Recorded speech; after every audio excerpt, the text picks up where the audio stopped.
आप सभी को मेरा प्यार भरा नमस्कार। कैसे हैं आप सभी? आशा करता हूँ आप सभी अच्छे होंगे। आज हम बाल गंगाधर तिलक जी पर बहुत ही प्यारा निबंध लिखना सीखेंगे। शुरू करने से पहले यदि आप इस चैनल में नए हैं तो चैनल को सब्सक्राइब कर दीजिए और बेल आइकन को दबा दीजिए ताकि मेरे सारे वीडियो आप तक पहुंचती रहेगी। और यदि आप कोई दूसरा टॉपिक पर भी वीडियो चाहते हैं तो कमेंट बॉक्स में कमेंट करके भी बता सकते हैं।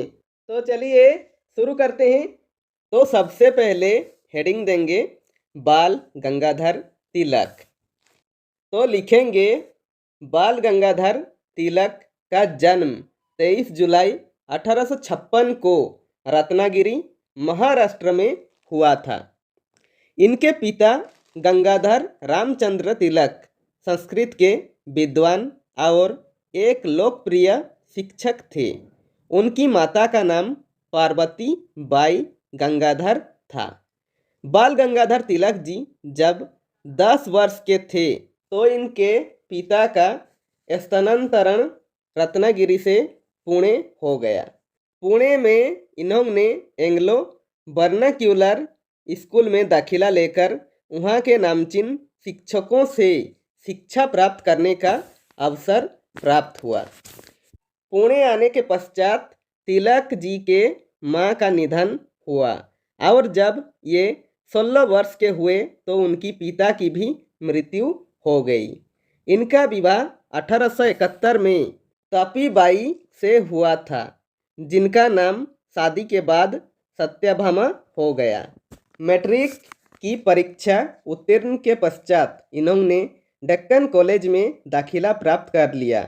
1877 में बाल गंगाधर तिलक जी ने कला में स्नातक की उपाधि गणित में प्रथम दर्जे के साथ उत्तीर्ण की। ये उसके बाद भी अध्ययनरत रहे और कानूनी सनद के रूप में LLB की परीक्षा भी उत्तीर्ण कर ली। इसके पश्चात तिलक जी ने एक निजी विद्यालय पुणे में गणित विषय पढ़ाना आरंभ किया और बाद में इन्होंने पत्रकार की भूमिका का निर्वहन किया। इनका मानना था कि प्रत्येक भारतीय विद्यार्थी को भारतीय संस्कृति और राष्ट्रीय आदर्शों की शिक्षा प्रदान की जानी चाहिए।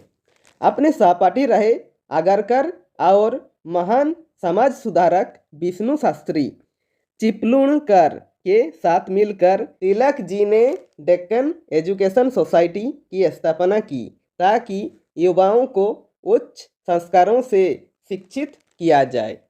डेक्कन एजुकेशन सोसाइटी की स्थापना करने के अगले ही वर्ष इन्होंने 2 साप्ताहिक केसरी और मराठा का प्रकाशन आरंभ किया। केसरी मराठी भाषा का अखबार था जबकि मराठा अंग्रेजी भाषा का साप्ताहिक अखबार था। शीघ्र ही दोनों अखबार लोकप्रिय हो गए। तिलक जी ने प्रत्येक भारतीय से आह्वान किया कि वह अपने अधिकार के लिए संघर्ष करे। बाल गंगाधर तिलक विस्फोटक भाषा का प्रयोग करते हुए सोए हुए भारतीयों को जगाने का प्रयास किया।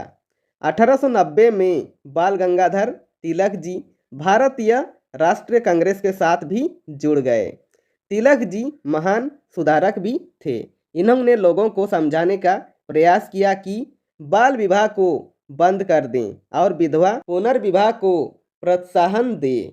1897 में बाल गंगाधर तिलक जी पर अभियोग लगाया गया कि ब्रिटिश राज के खिलाफ लोगों को भटकाकर कानून और शांति को वे अखबारों के अपने लेख से क्षतिकारित कर रहे हैं। इन्हें 1.5 वर्ष के कठोर कारावास की सजा अदालत के द्वारा सुना दी गई। 1898 में तिलक जी की रिहाई हुई।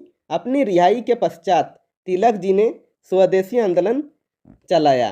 समाचार पत्रों और भाषणों के माध्यम से तिलक जी ने महाराष्ट्र के प्रत्येक गांव तक स्वदेशी आंदोलन के संदेश को पहुंचा दिया। तिलक जी के निवास गृह के बाहर ही एक बड़ा स्वदेशी बाजार खुल गया। इसी दौरान कांग्रेस 2 खेमों में विभाजित हो गई। ये 2 खेमे नरमपंथी और चरमपंथी नाम से जाने गए। नरमपंथियों का नेतृत्व बाल गंगाधर तिलक जी कर रहे थे और चरमपंथियों का नेतृत्व गोपाल कृष्ण गोखले जी द्वारा किया जा रहा था। चरमपंथी स्वयं शासन के पक्ष में थे और नरमपंथी सोचते थे कि अभी उसके लिए उपयुक्त समय नहीं आया है। अंततः ये मनमुटाव कांग्रेस के विभाजन का कारण बना। बाल गंगाधर तिलक जी को 1906 में राजद्रोह के अपराध में गिरफ्तार कर लिया था। इन्होंने कैद में रहते हुए गीता रहस्य नाम से पुस्तक भी लिखी। बाल गंगाधर तिलक जी को 8 जून 1914 को रिहा कर दिया गया। 1916 में बाल गंगाधर तिलक जी ने पृथक संगठन बनाकर होम रूल लीग की प्रस्तावना तैयार की। उनका लक्ष्य स्वराज था। लोगों के अधिकार की लड़ाई लड़ते हुए 1 अगस्त 1920 को बाल गंगाधर तिलक जी का 64 वर्ष की उम्र में निधन हो गया। बाल गंगाधर तिलक जी को भारतीय राष्ट्रीय आंदोलन का पिता कहा जाता है। इन्हें लोकमान्य के लोकप्रिय नाम से भी संपूर्ण संसार में जाना जाता है। और अंत में लिखेंगे धन्यवाद। मुझे उम्मीद है ये वीडियो आपके लिए बहुत ही हेल्पफुल रहेगी। यदि वीडियो पसंद आए तो लाइक कीजिए और ऐसे ही बेहतर वीडियो पाने के लिए आप इस चैनल को सब्सक्राइब कर दीजिए और बेल आइकन को दबा दीजिए ताकि मेरे सारे वीडियो आप तक पहुंचती रहेगी। और हो सके कैसी लगी वीडियो कमेंट बॉक्स में कमेंट करके ही बता सकते हैं।